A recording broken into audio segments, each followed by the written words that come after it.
Lecturas Asombrosas es presentado por Lectores en Tránsito. Aquí no nos importa el género, época o autor de un texto, siempre y cuando se convierta en una lectura asombrosa.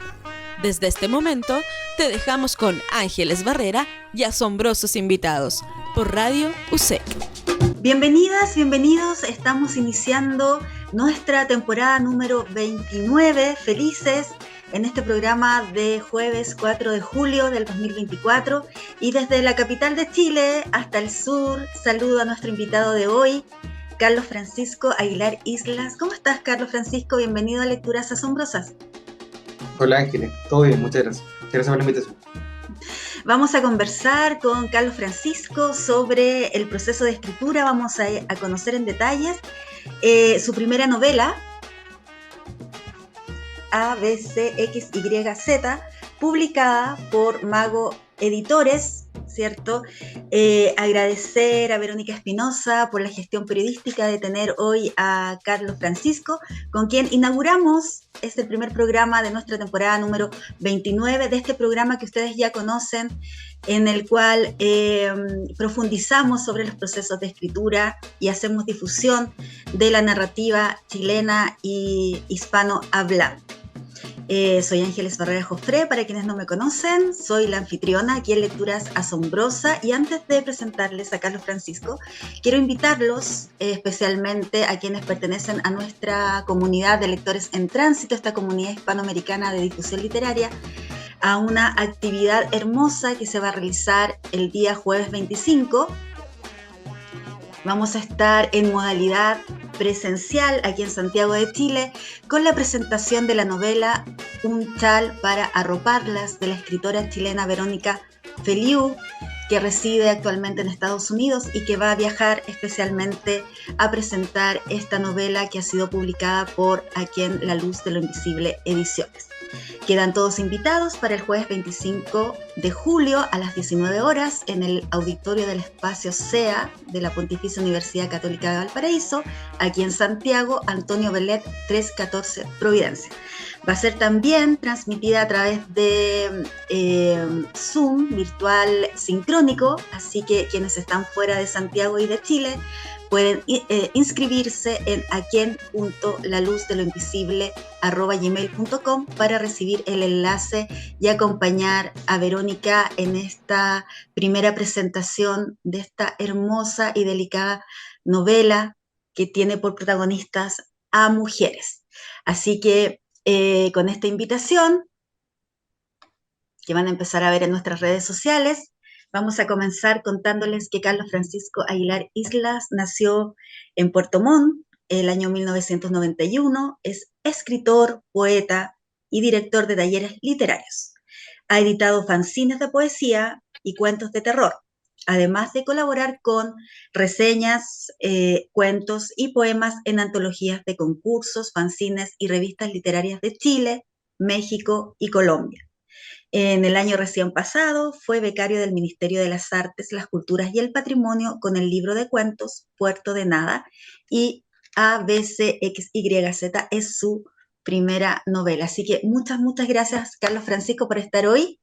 Me tiene muy ilusionada esta conversación porque tu primer trabajo narrativo en novela, ¿cierto?, ha sido catalogado como una no novela o una antinovela. Y estas apreciaciones lectoras que vamos a conversar hoy, quiero empezar con lo siguiente.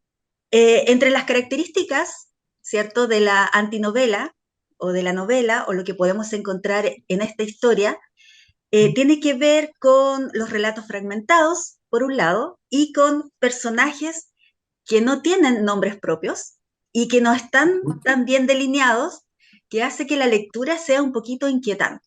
¿Ya? Esa es una característica que yo le voy a sumar a tu novela, que no deja indiferente a los lectores. Siendo poeta, ¿cierto?, siendo narrador de cuentos, ¿por qué decidiste este formato? ¿Y cómo fue el proceso de escritura de ABCXYZ? Ya, muchas gracias por la presentación. Mira, no sé, yo, claro, comienzo escribiendo cuentos y al mismo tiempo poesía en esos fanzines. Y me empezó a gustar como la velocidad que tiene el formato corto, porque esta cosa que decía Poe cuando él escribe un ensayo de lo que después va a ser como el efecto simple en un cuento, que él lee los cuentos de un escritor norteamericano que se llama Nathaniel Hawthorne. Y él habla de que la poesía te tiene sentado un rato pequeño, pero muy corto, en opinión de Poe, para mantener, sostener el encanto, le llaman. Y la novela se lee como en varias sentadas, entonces puede estar un mes leyendo la novela. Y el cuento tiene esa cualidad de que es muy largo, o sea, más largo como un poema, evidentemente, pero más corto que una novela, y que tiene sus propias reglas, que no es una novela pequeña, que tiene otros tipos de cosas. Y yo me tatué como en la piel esa premisa, y al momento de escribir un texto más largo que se fue dando más o menos como a su propio ritmo, yo en esa época estaba leyendo muchos autores y autores también, que se cuelgan un poco en esa línea de qué es lo que se entiende por lo literario, que nos remite un poco a lo que Poe hace en lo contemporáneo, porque es como el antes y el después. Uno de los autores que me gustó mucho en la época en la que yo estaba escribiendo el libro es Ricardo Piglia, narrador argentino. Yo leí, no sé, pues, Respiración Artificial y quedé loco, porque él también encuentra una forma especial de hacer su novela a través de cartas, a través de relatos pequeños, y es una suerte como de formato trampa.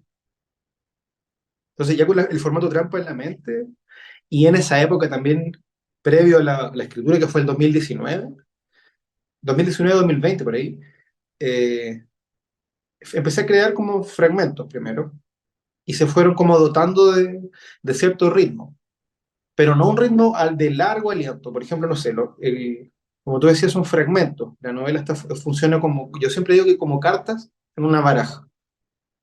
Entonces son como imágenes. Y uno las va, como que se va hilando el sentido un poco imagen tras imagen.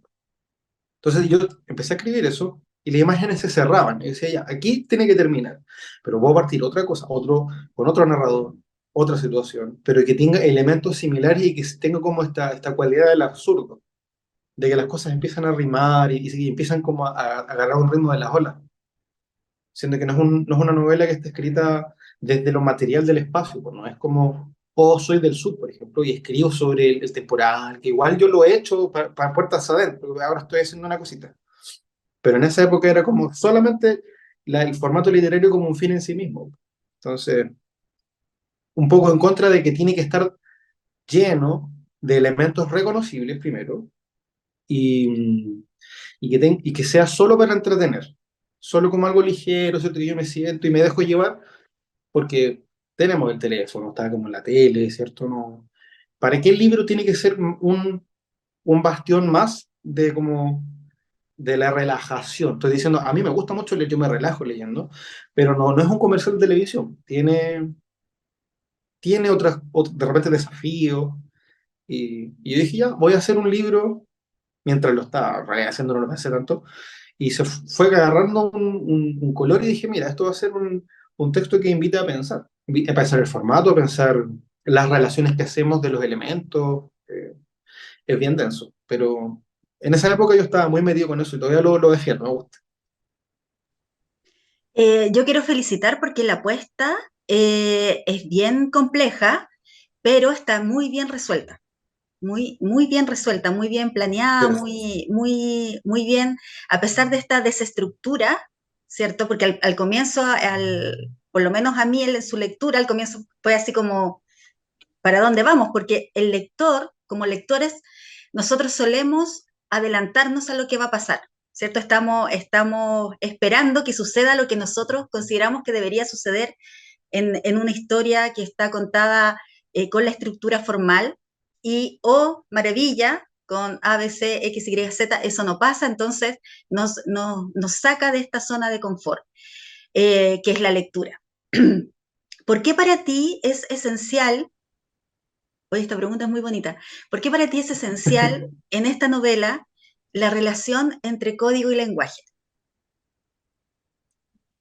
Ya, mira, esta me da un poco de vergüenza, pero tiene que ver con el proceso de escritura del libro, porque fue en un tiempo muy difícil. eh, igual, típico que uno lee libros que tienen ciertos elementos que hablan de cuándo fueron escritos, ideológicamente, moralmente, las cosas que están de moda en esa época, etcétera. Como lo que pasa con el cine de los 90 que todo es como medio Pulp Fiction porque llegó ese hito y después ya la linealidad se trastocó. Y yo pensaba, bueno, estallido, pandemia, como guerras, qué sé yo, y la realidad como que se empieza a resquebrajar un poco. Al menos a mí me pasó eso. Y yo no fui de los que se estresó mucho estando solo porque a mí me gusta estar solo. Pero esa época igual fue extraña. Entonces, todo dice, no sé, la voz oficial dice una cosa y uno está en la calle viendo una otra completamente distinta. Y eso me hizo pensar y dije, mira, empecé a escribir como por un ejercicio de catarsis, primero. Soñaba hartas cosas, estaba viviendo de varias aguas, leía cosas raras, estaba viendo películas raras, salía a la calle, etcétera. Y pensaba ya, las obras son hijas de su tiempo. ¿Qué puedo hacer yo que no sea panfletario? Pero no porque yo no quiera, sino porque eh, en ese momento se sentía un poco oportunista, por lo menos para mí. Como hacer un libro que tratara sobre el tema del estallido, el tema de la pandemia, para mí era como, yo todavía no lo estoy entendiendo muy bien. Entonces, esta es una forma de tratar de entender eh, cuáles son los como requisitos mínimos para que la realidad se sujete. Porque todos la pasamos como el ajo en el, bueno, no por el estallido, sino como las consecuencias estatales que tiene el estallido. Y después el tema de la pandemia, donde hay muchas versiones, que la pandemia es una mentira y que estaba hecha para que en Chile se parara todo el cuento, que fue una de las narrativas que aparecieron, siendo que es una cosa que como desde la globalidad. Pero en Chile hacemos eso, bueno, tratar de como hacer calzar las piezas. Y yo pensaba ya, ¿de qué sirve? Pues, ¿de qué sirve la palabra oficial si no tiene un asidero en el mundo real? Que es un pendón muy bonito que yo veía en las marchas de Santiago que decía la poesía real está en la calle, por ejemplo. Que qué sacamos con escribir bajo, o hay una caricatura que salen muchos intelectuales como en un muro de libros diciendo eh, que no entienden la realidad social y afuera está la gente caminando, haciendo barricada, la misma caricatura. Entonces, esa distancia entre la palabra y como el hecho siempre me ha gustado y como que llegó un momento y dije, ah, como que se me prendió la ampolletita. Y dije, voy a tratar de hacer algo que ponga en cuestión la palabra como el vehículo último de la comunicación, porque Lacan tiene una frase muy bonita que es, que yo creo que es un parafraseo, pero da lo mismo, eh, que yo puedo estar seguro de lo que dije, pero no de lo que usted entendió. Entonces, la intención no necesariamente tiene un pasaje libre, una línea directa con la asimilación de ese mensaje. Entonces ahí se empieza a tejer esta idea de que hay una canción y esa canción aparece en varios relatos, como aparecen avionetas, como aparecen cosas que le van dotando de una familiaridad extraña y que es la imagen que cierra sin decir spoiler, ¿sí? Es solo como es imposible hacer un spoiler con este libro, pero al final, por ejemplo, una persona que de repente me escriben, me dicen, oye, leí tu libro y me han acusado de que escribo para escritores, por ejemplo, pero una persona me dijo, a mí no me cerraba la idea de novela o de texto completo hasta que lo termine. Y esa imagen de inicio y cierre como que pega el dominó último que golpea a los otros y los hace cerrarse. Entonces, por ahí la idea de que el código, que las letras juntas que forman palabras, que forman oraciones, que forman enunciados, tampoco son suficientes cuando está puesto en jaque la médula de lo que queremos decir. Por eso bueno, quizás lo podemos hablar después, pero las voces oficiales del libro, las personas que están autorizadas, hacen uso de la palabra solo porque pueden. No dicen algo como realmente eh, potente, es como un absurdo. Parten y terminan en la nada. Y hay un par de relatos donde hay figuras que son las figuras últimas de autoridad de nuestra sociedad, no está hablando de jerarquía, sino como de oficio, que hay un despacho médico, hay una cátedra universitaria. Y en esos espacios la palabra solo se esgrime porque se puede esgrimir, no porque realmente tengamos algo que decir con ella. Por ahí está la relación como del código y lenguaje. Sí. Es genial conversar contigo después de haber leído la novela, primero, porque nos contextualiza, ¿cierto? El tiempo en que escribes la novela y esperas mucho tiempo para publicarla. Y de hecho, sin esta conversación contigo, una de las características que me gustó mucho de la novela es que es casi distópica, porque no sabemos en qué tiempo y en qué lugar sucede. Sin embargo, otra de las características que encuentro geniales de esta novela es que las descripciones de lugares, eh, porque hay fragmentos en que son diálogos, ¿cierto? Y hay fragmentos en que son descripciones. Hay partes en que son verdaderos ensayos lingüísticos, así como para extraerlos y hacer tesis con tu novela. Eh, en cuanto a las descripciones, si estamos hablando en esta relación de código y lenguaje, las descripciones siempre se establecen para detener la acción, ¿cierto? Se describe un ambiente, se prepara una escena o se describe la situación del personaje o de los personajes que uno está, en este caso que tú estás relatando y en el caso mío que uno va descubriendo en la lectura. Y es en este estilo de descripción tuyo, son descripciones, y esto es mi apreciación lectora, es para animar, ¿cierto?, a mis seguidores para que vayan y a través de Mago Editores y en las librerías en las que están, consigan la novela. Son descripciones asfixiantes. Son asfixiantes porque no te dan un lugar seguro, no están planteadas en un ambiente, en un lugar, aunque nosotros sepamos que está en una consulta psiquiátrica, ¿cierto? Está en un lugar. ¿Fue difícil para ti o es algo que al momento de escribirlo es algo natural? Es algo que a ver, la pregunta ¿es complejo para ti escribir así, usando estas descripciones en tu primera novela?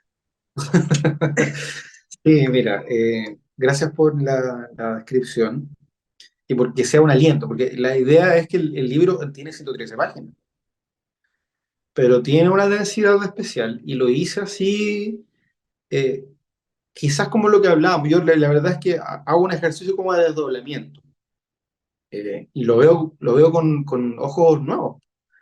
De repente lo leo, no lo leo mucho, me gusta, pero cada vez que lo leo, claro, encuentro cosas que me gustaría haber cambiado, quizás, que es lo que nos pasa siempre a los escritores y las series de escritores. Pero esto era más denso, la verdad. Y yo tuve que lavarlo un poco. Por eso me demoré, porque se lo entregaba y nadie me entendía. O sea, igual pasa mucho, yo lo comparto cuando hago talleres, por ejemplo, que de repente me toca hablar con octogenarios, gente mayor que escribe desde siempre y que nunca he encontrado, porque buscan en el lugar incorrecto, ¿cierto? Eh, público, en la familia, con los amigos. Mis mejores amigos no han leído mi libro. Entonces, no, cuando uno es más chico es como, pero ¿por qué si ustedes son los únicos que me van a leer? Básicamente. Pero, claro, no sé, pasa ahí que se juega como en el área chica. Eh, y yo lo hice con amigos escritores, escritores y escritores, no muchos, pero mayores que yo. Entonces, entregaba y recibía no sé qué es esto, como no, ¿qué te pasa? Como, ¿qué te pasó? Y yo, no, pero ¿por qué no? Es que esto es demasiado código, demasiado denso, demasiado borgiano, me dijeron una vez, que yo lo sentí como, como que me lo querían decir como un insulto, pero a mí me gustó. Y, y yo como que lo amplié, saqué cosas, le di un poco más de oxígeno, que es lo que tenés tú ahí entre tus manos. Ese libro es el libro que tiene una edición para que sea más amigable. Eh, Porque también pienso que como los libros son hijos de su tiempo, en ese momento también era muy asfixiante toda la situación. Entonces hay una suerte de decisión estética activa por eh, hacer esa descripción del extrañamiento para, para que, claro, se marca un tono, se construye una atmósfera, pero esa atmósfera no es positiva necesariamente. Entonces, no, como decíamos que no estaba situado en el mundo material real, no hay una playa, no llueve, o si llueve, pero no queda claro. Hay un sueño que ocurre en una playa, pero no, eso no es el mar real. Al final está puesto en cuestión qué es lo que le figura a la gente en sus sueños, como este profesor que sueña con Egipto, pero nunca ha ido a África. Entonces no sabe cómo es África, solo porque lo ha visto en revista. Y ahí también hay un análisis como medio psicoanalítico de lo que es el... Yo no soy psicólogo. Una vez me preguntaron si yo era psicólogo, por la cuestión del libro.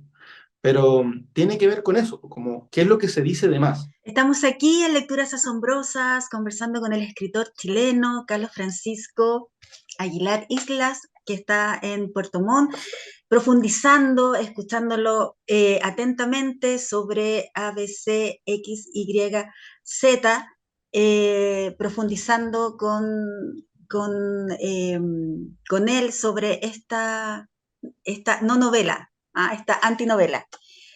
Carlos Francisco, eh, si pensamos en la definición de emoción literaria, ¿cierto? Que la emoción literaria es el proceso por el cual el mundo ficcional, que puede ser narrativo o poético, en este caso narrativo, ¿cierto? Se construye en diferentes estados o se construyen diferentes cosas sobre este piso narrativo, ¿cierto? El que repercute en ti como escritor, que es lo que quieres poner, esa idea en tu cabeza, ¿cierto? Que tienes vista, lo que llevas a la escritura y en el mundo ficcional, y que el lector, ¿cierto? Lo toma desde fuera. Tu proceso interno, ¿cierto? Nosotros lo tomamos desde afuera a través de este libro. Y lo que debe generar perturbación, ¿cierto? Lo que produce tu primera novela, en mi opinión de lectora, es una emoción literaria inquietante, inquietante y distópica también. Eh, ¿Cuál era o cuál es lo que tú esperas que los lectores podamos sentir, emocionarnos, inquietarnos, reflexionar, porque hay mucho espacio para la reflexión? Son 111 páginas que nos permiten la detención. Cada fragmento nos permite detenernos. ¿Cuál es la emoción que tú esperas que los lectores vivan o sientan de tu historia? Mira, no sé si es una emoción, pero lo pienso como una duda. Como que si, bueno, tú que lo leíste, la duda es lo que sujeta todo el libro como una unidad. Porque en el fondo un poco, bueno, contexto de cuando se escribió. Yo estaba leyendo harto sobre la literatura de la sospecha. O sea, citamos a Lacan, ¿cierto? Entonces está toda esta cosa freudiana, lacaniana, winnicottiana, psicoanalítica, de que la palabra significa algo más. No es solo lo que se dice, sino lo que subyace a lo que se dice. Y ahí empiezan los problemas de comunicación, empiezan como los dramas. Siempre el problema, que no sé dónde lo leí o lo vi o alguien me lo dijo, pero que todos los problemas son problemas de comunicación al final. Que es esta cosa de que yo puedo estar seguro de lo que dije, pero no de lo que usted entendió. Entonces, con esa premisa en la cabeza, claro, aparecen las otras emociones de hay humor o traté de hacer humor, que sea claustrofóbico, desesperado un poco, o absurdo, que el absurdo tiene esas cualidades.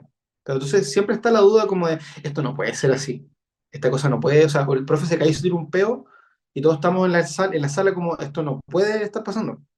Y uno duda, estoy soñando, esto es real. Entonces el humor tiene esa cosa rica, que no es un humor básico, digamos, de que le tira un pastel en la cabeza a otro, sino como están sucediendo cosas que son muy inverosímiles, pero que, por ejemplo, no sé, estoy digregándome, pero el segundo o tercer relato es un diálogo a tres voces, y alguien está cantando entre medio y el otro está peleando, entonces se genera una idea como no sé qué está pasando aquí. Lo mismo con fragmentos de extrañamiento donde hay una persona que escucha un teléfono y ese teléfono después suena dos veces, pero el segundo ring tiene otro sonido. Entonces, ¿qué es lo que está pasando acá? Y seguimos avanzando y ninguna de las preguntas se terminan de saldar. se endosa la responsabilidad al lado del lector de que esa duda la transforme en una figuración. ¿Qué es lo que me está mostrando acá? Como cuando uno mira un cuadro. Lo peor que te puede pasar es que el cuadro te diga lo que tienes que ver. La idea es como poder obtener algo propio. No, no es un decálogo de cosas que hay que cumplir. Mm. Yo decía puzzle, pero el puzzle igual se completa y esto al final es solo es una pregunta al aire. Cada uno dice, ¿qué puedo responder a esta pregunta? Según lo que leímos. Entonces, está esa duda tejiendo un poco todo. No sé si contesto la pregunta. No, absolutamente, porque uno se queda con más de una duda, con más de una Mm, duda. Hablando de la imagen, ¿cierto? O de los cuadros, quiero felicitar por la portada, que es un óleo sobre lienzo, ¿cierto? Los Perdidos, el Coloso, que es de Jorge Olavarría. ¿Se ve ahí bien o no? Ahí, sí bien. se ve. Sí. Que no puede estar, claro, cuando uno termina la novela, puede darse cuenta que está muy precisa, muy precisa la imagen. Eh, Claro, porque cuando uno toma, cuando me llegó a mí el libro, yo dije A, B, C, X, Y, Z, ya, así que es esto. Pero las actitudes de ¿ah? Mm, de, no- nos hace sentido una vez que asumimos el reto de finalizar la historia. claro. Esta historia trepidante, trepidante, porque involucra muchas cosas.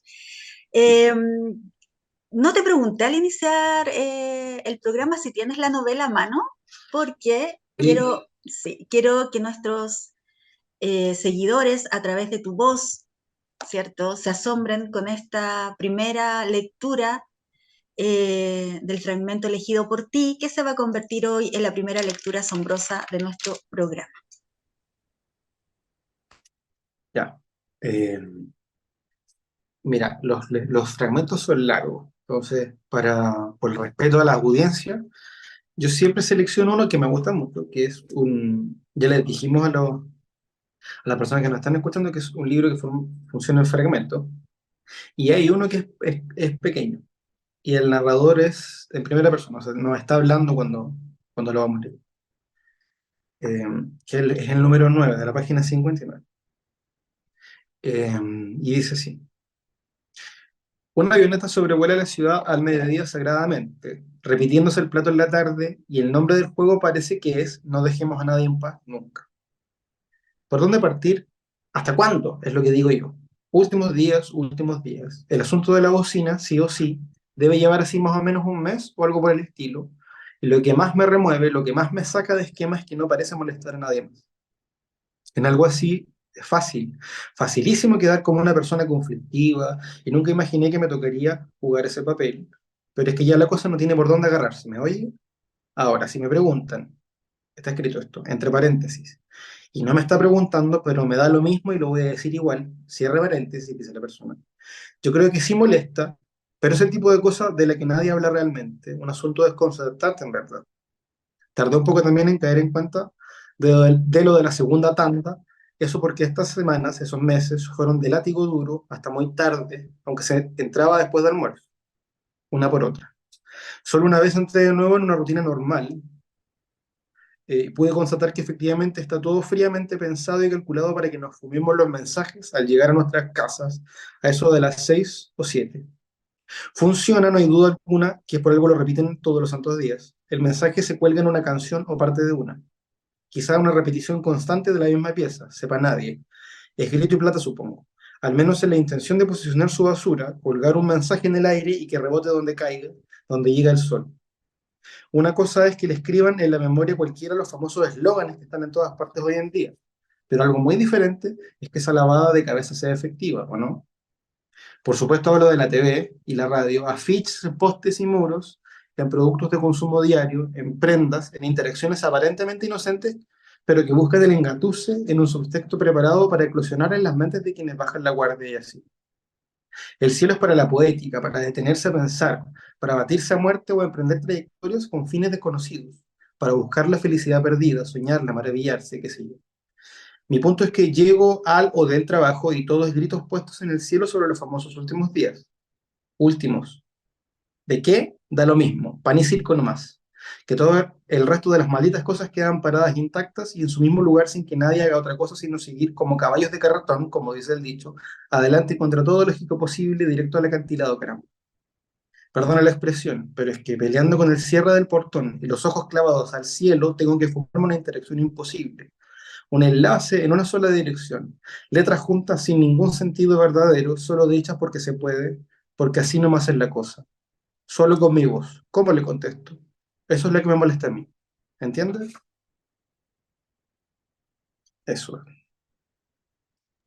Gracias, Carlos Francisco, por esa lectura correspondiente al capítulo 9. Son 15 capítulos que no solo nos entrega esta historia inquietante, ¿cierto? En mi foro interno como distópica, eh, sino que además juega mucho con la tipografía. La tipografía donde nos saca de cuadro, por decirlo así, y nos permite las reflexiones. Y con respecto a esta forma de presentar la novela, quiero invitarte a que podamos reflexionar sobre ciertas frases. Se usa mucho el parafraseo, ¿cierto? Eh, Frases coloquiales que usamos en nuestra cotidianidad hablante, ¿cierto? Porque uno habla diferente a de cómo escribimos, ¿cierto? Tú rescatas ese lenguaje cuando están los diálogos, son diálogos muy vivos. Eh, y quiero invitarte a esta mini reflexión con frases que para mí son gatillantes para la reflexión. Dale. Quiero empezar con, mira, tengo 4.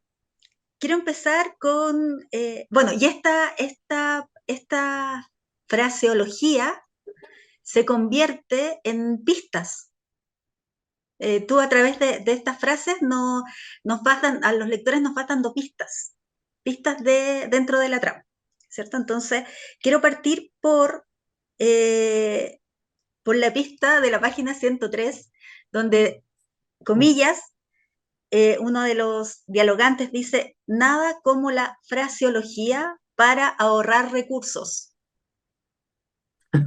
Ya. ¿Por qué digo que es una pista? Porque tú ya nos confesaste que hubo mucho trabajo de edición, que la novela en un principio era muy densa, ¿cierto? Que te decían que estaba escrita para lingüistas, para académicos, y que tuviste que hacer mucha edición.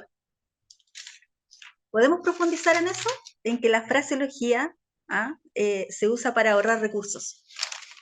Sí, a mí también, bueno, yo te comenté fuera de, no sé cómo decirlo, de cámara, cuando estábamos antes de entrar, que un amigo mío, el Jonathan Alvarado, que es dramaturgo acá de Puerto Montt, es muy seco, es muy inteligente, y él me dijo, yo lo leí 3 veces. La primera porque no entendí nada, la segunda porque me gustó que no entendí nada, pero quería ver, y la tercera es como, ya me rindo, pero ya tengo mis cositas ahí donde se cerraban.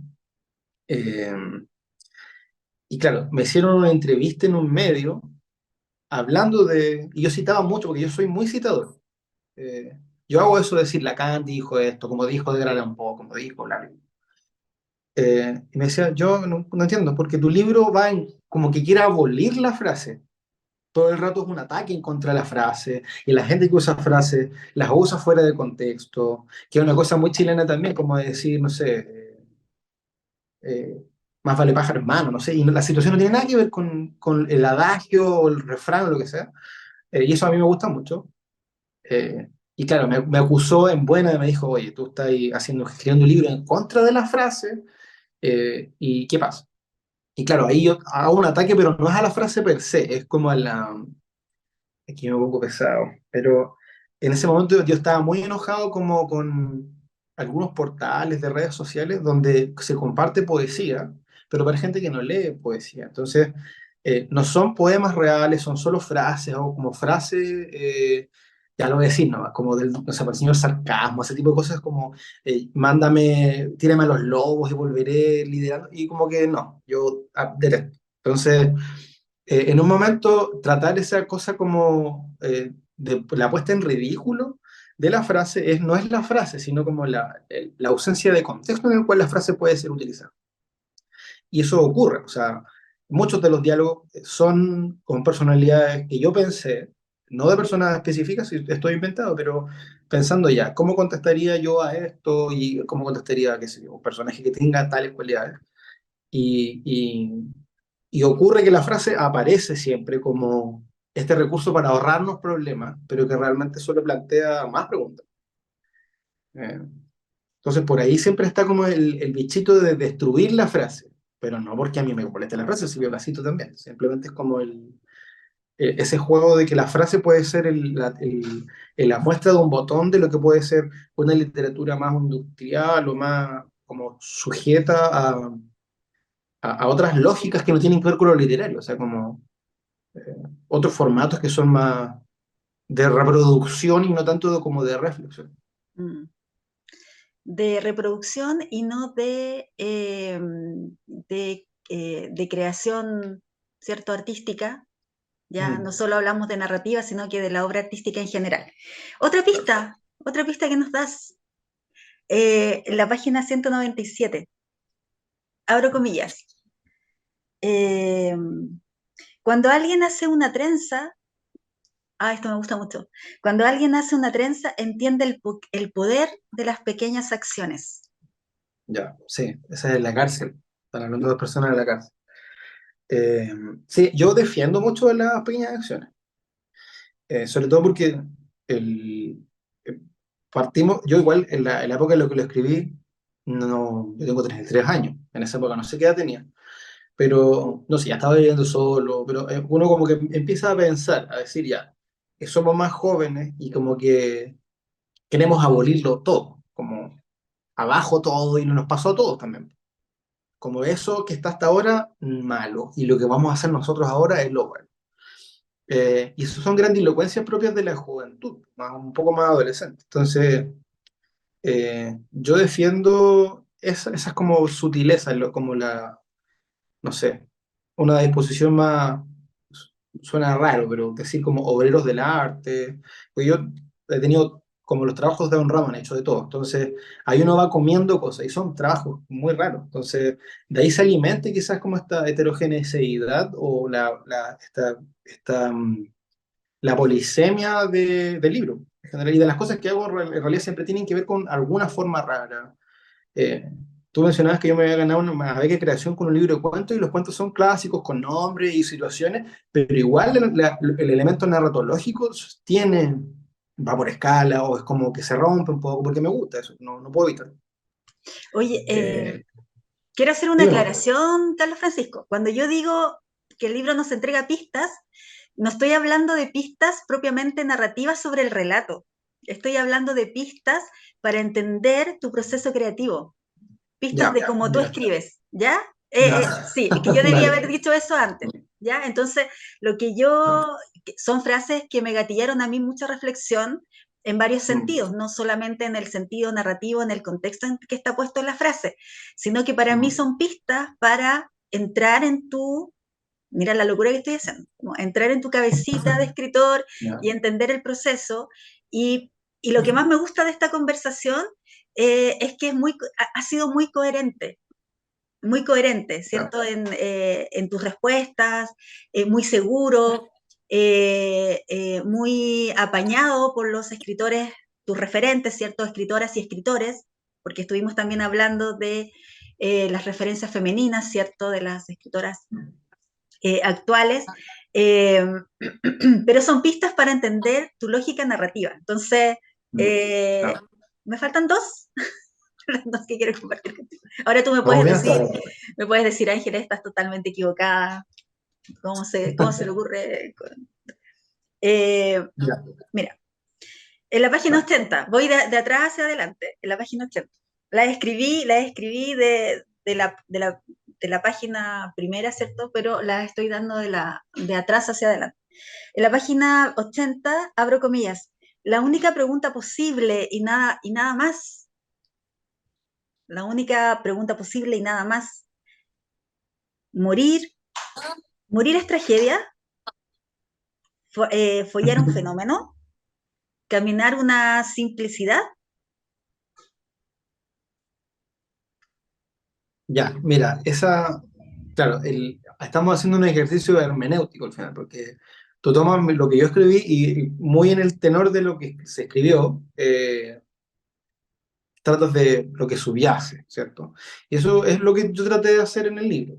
También yo encuentro que es una población lectora de nicho, pero eh, claro, hay un fenómeno de la escritura que se llama el extrañamiento, que cuando lo conocí me gustó mucho porque yo ya lo venía haciendo sin haberme dado cuenta. Eh, que tiene que ver con esa narración que me preguntabas tú si era fácil de hacer o no para mí, como de que seamos de los subterfugios del lenguaje y de cómo tratar de hacer esta vista de halcón un poco desde hacia atrás para ver en contexto todo y verlo lo suficientemente extraño como para poder encontrarle un sabor raro a la realidad. Lo absurdo que es pararse todos los días, ir a trabajar o qué sé yo. Y en ese monólogo de esa persona se plantean esas preguntas como que es casi un ensayo, pero sobre lo frágil que es la realidad y qué sé yo, que eso es algo que yo sí creía. No comparto lo que hace ese personaje con el modo en el que lo plantea. Y ahí es donde yo me desdoblo, porque tú me decías recién, oye, tú me podrías decir que yo estoy completamente equivocado, pero yo no puedo hacer eso. Y no puedo hacerlo porque el formato que yo escogí de escribirlo se acabó. Yo ya lo escribí y ahora cuando lo comentamos lo comento como alguien que lo está leyendo y lo que yo creo que puede ser, que no es menos válido que lo que tú crees. Porque en el fondo el elemento es la naranja y nosotros dos estamos con nuestros lienzos tratando de dibujar y pintar la naranja y va a ser distinta la tuya y la mía, pero en esencia es lo mismo, estamos observando el mismo fenómeno. Entonces yo como que me velé un poco de decir que cuando he hablado de este libro me pasa, oye, pero ¿qué es eso? ¿O qué quieres decir con eso? Ah, entonces me equivoqué. Es como, no, porque al final es lo que yo pienso como una persona como Carlos, ¿cierto? No como la persona que escribió esto. Eso yo creo que funciona en general. Es una buena idea verla como por capas el término de la significación del lenguaje, de las cosas. Porque, por ejemplo, yo escribí esa fracción, te lo documento, mofándome del lenguaje, porque esa persona está en un aula. Entonces, es un espacio de poder como están estos, no digo que son abogados, pero son personas de traje que están en una especie de mausoleo y solo están interesados en anotar a alguien para que se muera, o en el despacho médico. Entonces, los espacios de poder y las figuras de poder esgrimen. Y las ideas son buenas en ese monólogo, son ideas que yo puedo tener, o no, pero no comparto esta, como yo digo, cueca larga, cueca de...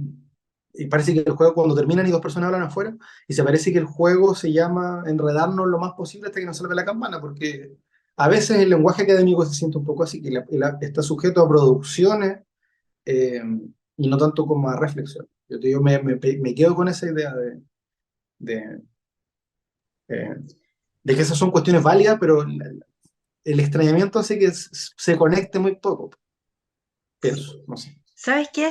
Te escucho bien, bien atenta. Me falta solo una pista, pero me la voy a saltar porque no quiero perder el hilo de lo que estás conversando, porque Ya. en la presentación, ¿cierto? También les conté a quienes nos siguen que diriges talleres literarios. ¿Cierto? Y dentro de la novela está esta cosa tan académica, ¿cierto? Que acabas de plantear en un fragmento, ¿cierto? El uso de poder frente al lenguaje, lo que se dice porque uno tiene poder.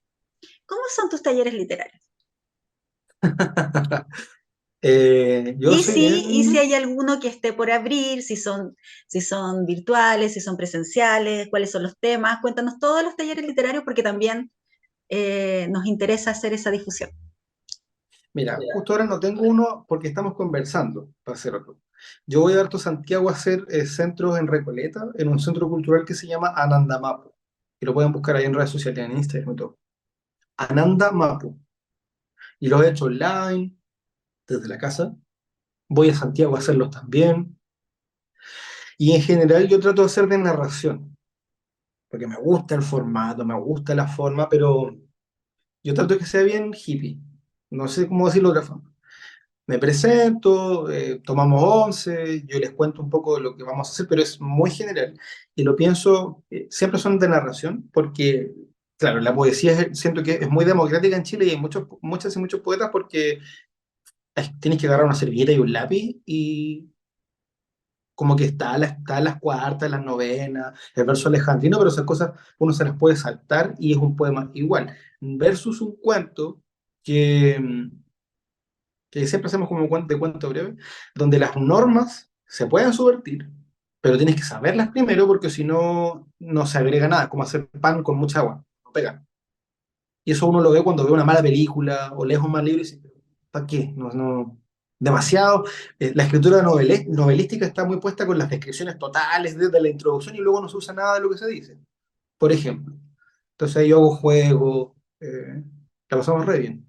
No es denso, no es en yo trato de repente de dar pistas y cosas, pero no está cargado a lo que hay que saber, sino lo que hay que hacer. La puesta en ejercicio es lo que me gusta. Y en los talleres trato de fomentar eso.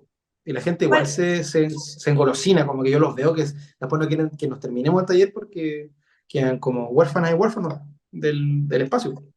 Sí, son espacios, además que son espacios tan lejos de lo académico que llegan a ser contenedores, sanadores, ¿cierto? Sí, totalmente. Es un espacio muy, muy bonito el que se establece en los talleres. ¿Tus redes sociales para que te sigamos y para que estemos Ya, atentos a esos talleres? Tener un acercamiento ahí para quienes quieran el proceso, así que para que tú me digas y ya. yo lo anoto. Yo uso Instagram, pero mi nombre no tiene que ver con mi nombre. O sea, uno coloca Carlos Aguilar y voy a aparecer. Pero es @FamilyDae. FamilyDae. ¿Todo junto, sin No guión sé, bajo? sin guión bajo, todo junto. Family, FamilyDae. ya, Y family. ahí subo, de repente cuando publico reseñas, porque también reseño libros en una revista del hombre. Ahí me Sí, publican cuentos, poesía de repente. sí. Yo estuve viendo tus textos en Carcaj, Flechas Sí, de Sentido, carcaj.cl también, porque una de las cosas que propiciamos, además de la lectura en voz alta, ¿cierto? De fragmentos, de que se conviertan en lecturas asombrosas, esos fragmentos, también hacemos la invitación a generar estas bibliotecas por autor, ¿cierto? Que no nos quedemos solo con el libro que estamos claro. profundizando, sino que también te descubran en las otras facetas.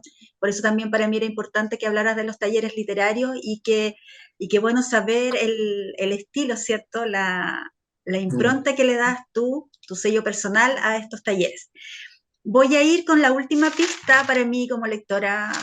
Mis seguidores ya saben que este programa es por mi pasión lectora, ¿cierto? No voy a competir con tu amigo que se leyó 3 veces porque te puedo decir que me lo leí una vez más que él. Eh, en la página 37, y es lo que yo te decía, es lo que yo te decía, que al leer, al introducirme en la atmósfera de A, B, C, X, Y, Z, recordé mucho pasajes de Orwell 1984, ¿cierto?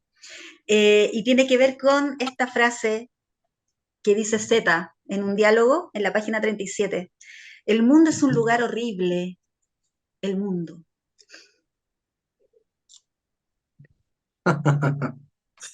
Este diálogo me gusta. Sí, ese extrañamiento que lo puse medio consciente, medio inconsciente en un ejercicio en el libro, tiene que ver con esa cosa kafkiana quizás, de que el exterior es hostil, pero porque también, y eso no está puesto ahí, la realidad en la que fue escrita la literatura que está puesta acá, es un tiempo raro, es un tiempo donde no hay certeza, donde solo hay dudas, donde nadie sabe, no sé, súper así como relax. Estaban los pacos dejando la escoba, llega el bicho y nadie sabe cómo funciona y todos tiramos la ropa por la ventana antes de entrar a la casa por todo pelado, entonces como que está raro. Y ahí se resquebraja un poco esta idea chilena de lo que es la cotidianidad. Que uno, por 20 años nos estuvimos diciendo que estaba todo súper bien y de repente no está nadie, nada. Entonces, ahí el mundo se vuelve un lugar, como siempre ha sido horrible, pero en otros lugares, y como que nosotros nos activamos como un lugar horrible, eh, no vedado, porque uno va un par de kilómetros a cualquier lugar de donde estamos tú y yo y puede ser el mundo un lugar apestosamente horrible, a pesar de que estamos ahora hablando de libros. Entonces, eh, yo te quiero regalar una cita de este mismo intercambio entre dos personajes que son Y y Z, porque se ocupó letras como los personajes para tratar de hacer un voladero de luces. Y es aquí mismo, pero se habla de...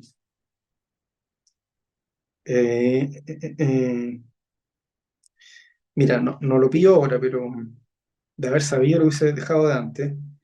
Pero es donde uno de los dos le dice, la única certeza que tenemos es que vivimos en un territorio plagado de enigmas. Está por acá. Eh, Porque están discutiendo un tema, ¿cierto? Y son como aparentemente puras leceras, pero entre medio empezaban a aparecer esas reflexiones de que el mundo es un lugar horrible, eh, y están discutiendo por qué murió una persona que está fuera del relato, que no se sabe si es la persona que está en el texto previo, por ejemplo. Eh, y claro, en un momento están discutiendo si tiene relevancia o no la causa de muerte, y alguien dice da lo mismo, eh, y que nosotros, la única certeza que nos queda es que vivimos en un territorio plagado de enigmas. No lo puedo pillar, pero bueno. Es que tiene tantas cosas que yo lo voy leyendo y digo, trata de ir en contra de la frase, y porque yo dije, voy a tratar de resistir a la representación, y es imposible. Oye, Tú, sí, y lo otro dime que nomás. lo otro que me gustó mucho que haces, que resucitas palabras de nuestro español que están, bueno, de nuestro Mm, castellano, de nuestro, yo ahí tengo el problema del español y el castellano, de este castellano tan rico en palabras. Por ejemplo, la palabra enjundia. Oh, la encontré hermosa. Eh, no sé, ingresas también, o sea, agregas, incluyes palabras también que están fuera de nuestro español, pero que se hacen cotidianas porque, ¿cierto? Está esta cosa de la migración no hispana, sí. ¿cierto? Mira, aquí está, página 48, y para que veas que lo tengo, dice, la Acá única está. certeza que nos queda es, es conformarse con que vivimos en este territorio plagado de enigmas. Y después dice, me dio risa y hambre, y risa que me diera hambre al mismo tiempo. ¿Qué hacer?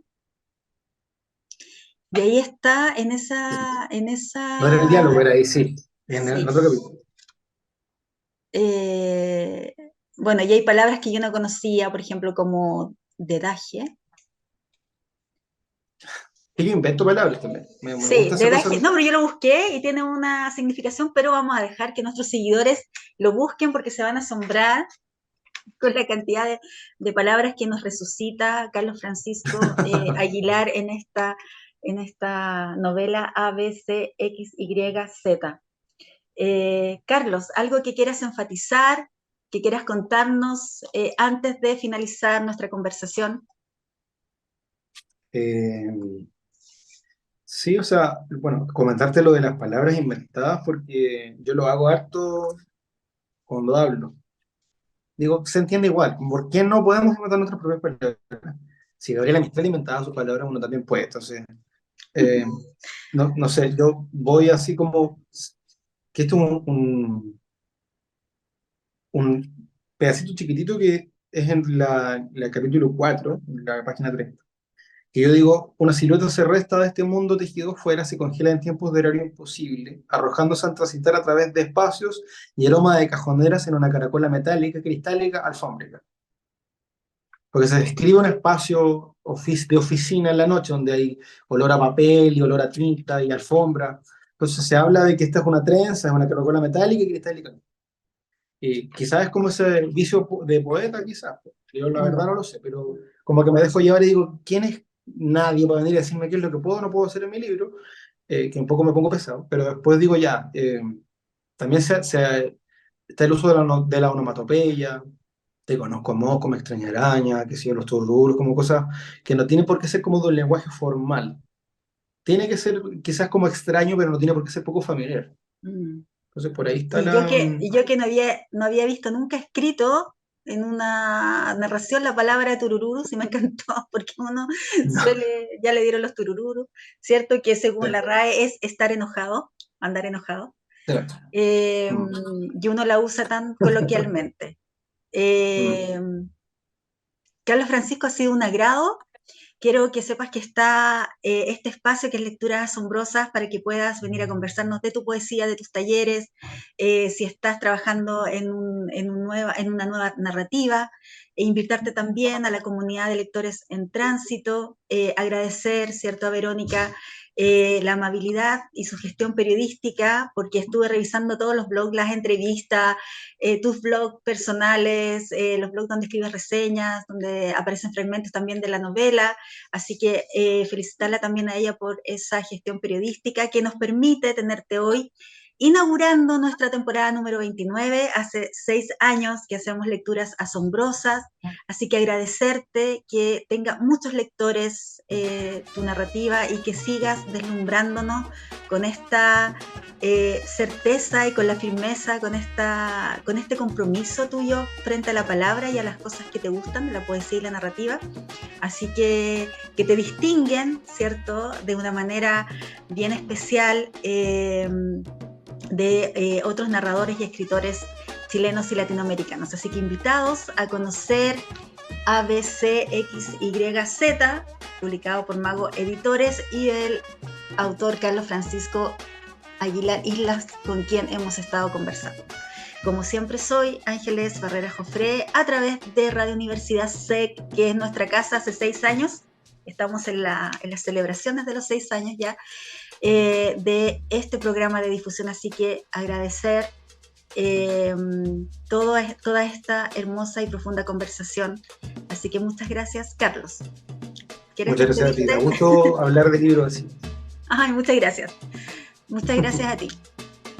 Los esperamos, los espero todos los jueves al mediodía acá en canal de YouTube de Radio Universidad SEC. Muchas gracias.